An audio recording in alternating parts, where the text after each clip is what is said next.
मेरे पास पीएचडी की डिग्री है। डिग्री वाला श्रेष्ठ नहीं है, व्यवहार कुशल व्यक्ति श्रेष्ठ है, जिसके शिक्षा चरित्र में उतर गई है।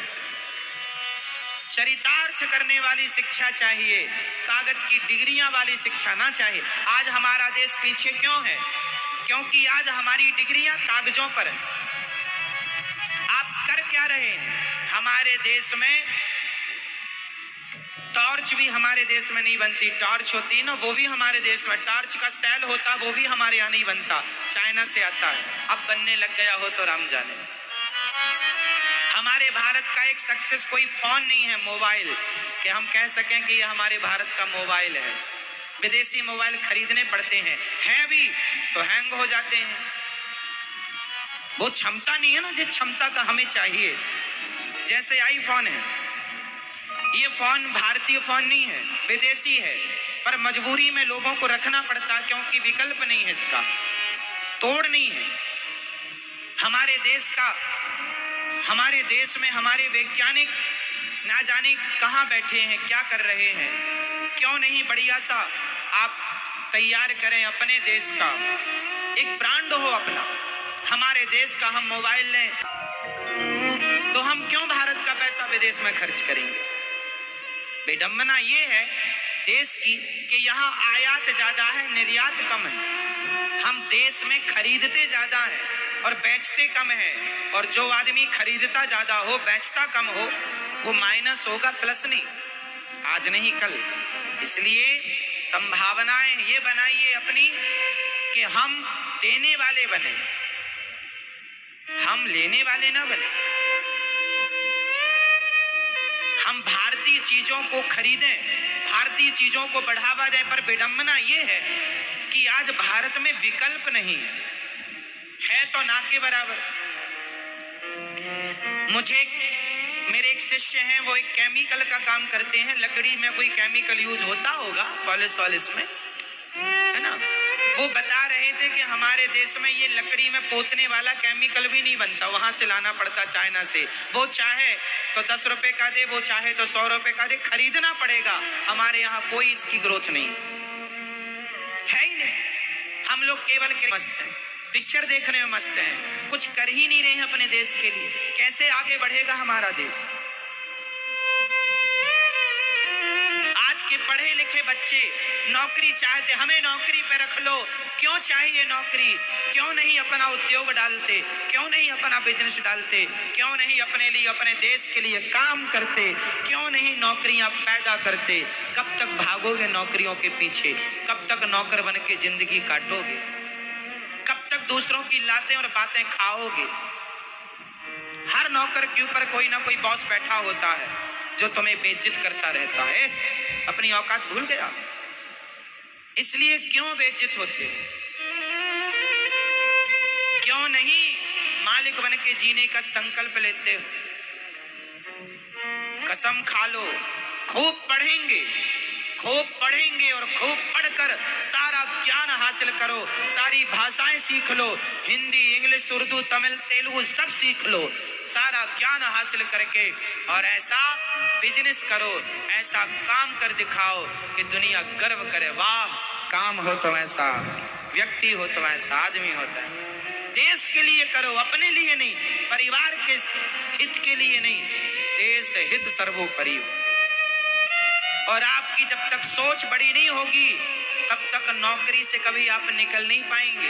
हमारे देश की मेंटलिटी यही है, हर माँ बाप यही कहते हैं, पढ़ जा बेटा, नौकरी करना है, नौकरी करना, नौकरी पढ़ाया जाता है बचपन से, नौकर बनना है, नौकर बनना है, नौकर। सेट की सोच ये नहीं दिया जाता ज्ञान माँ बाप के द्वारा कि मालिक बनना। इसलिए नौकर का नौकर ही रहता। साहब जो नौकरी कर रहा है, पढ़ा लिखा वो है जो नौकरियां दे रहा है, समझदार है वो। आज के देश में, आज हमारे देश में नौकरियां लेने वालों की जरूरत नहीं है। होए तो बता दो। देश के प्रधानमंत्री जी ने भी कह रखा है, खत्म हो गई नौकरियां, देश की जनसंख्या इतनी है, कितनों को नौकरियां देंगे? भाई जितनी जरूरत है उतनी आदमी ना रखोगे। भाई आपके घर में 10 लोगों को खवाने की ताकत है तो आप 10 लोगों को ही निमंत्रण देंगे। ज्यादा से ज्यादा 12 कर लेंगे, 100 लोगों को तो नहीं देंगे क्योंकि उतनी दाल रोटी ही नहीं है। तो सरकार के पास जितना बजट है उतना ही तो नौकरी देंगे, कहां से लाएंगे? हमारे देश के लोग टैक्स तो देते नहीं है, चोरी करते हैं टैक्स की, पैसा आएगा कहां से? टैक्स देने में भागते हैं और नौकरी चाहिए। इसलिए देश को मजबूत बनाना है तो केवल प्रधानमंत्री जी का काम ही नहीं है देश को मजबूत बनाने का। भारत का एक सामान्य नागरिक नौकरी दे करके वह देश को मजबूत बना सकता है, हाँ या ना? आर्थिक स्थिति मजबूत करना है देश की तो नौकरी लेने वाले ना बनो, नौकरी देने वाले बनो। यदि देश में नौकरी देने वाले ज्यादा होंगे तो हमारा पैसा डॉलर से आगे हो जाएगा। एक बात याद रखना, 1947 15 अगस्त 1947 जब हमारा देश आजाद हुआ था, उस दिन डॉलर और रुपया की कीमत एक थी। 1947 में पैसा और रुपया की कीमत एक थी। जितनी कीमती पैसा था हमारा 1 रुपया, उतनी कीमती का डॉलर था। लेकिन आज डॉलर की कीमत लगभग 80 पार हो गई है, लगभग 83 के लगभग मैंने सुना, कुछ कम ज्यादा हो सकता है, सही है।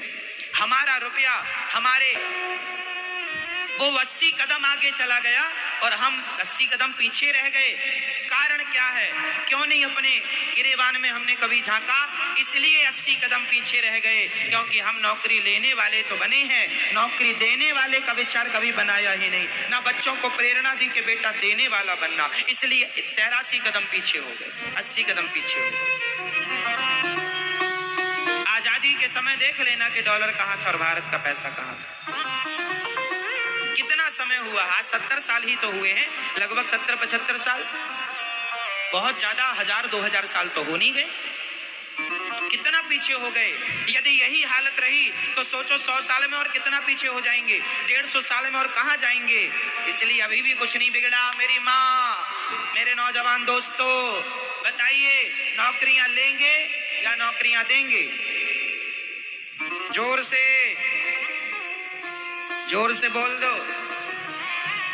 और केवल लड़के बेटा ही नहीं, मेरी बहन बेटियां भी नौकरियां देने वाली बन सकती हैं।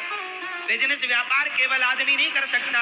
आज भारत के आप किसी भी क्षेत्र में चले जाइए, दुनिया में किसी भी बड़े बड़े मंचों में देखिएगा, आज महिलाएं भी व्यापार बिजनेस में टॉप कर रही हैं। हजारों करोड़ का टर्नओवर महिलाओं का,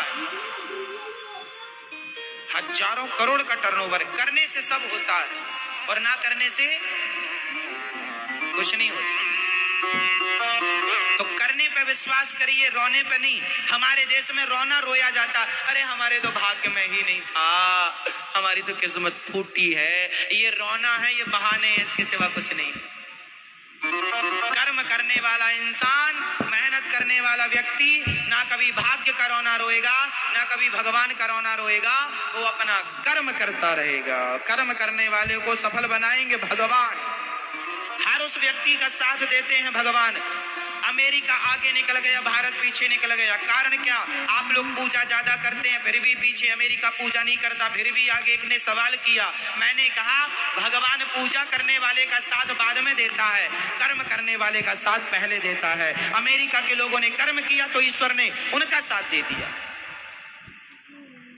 जापान के लोगों ने, जर्मनी के लोगों ने कर्म किया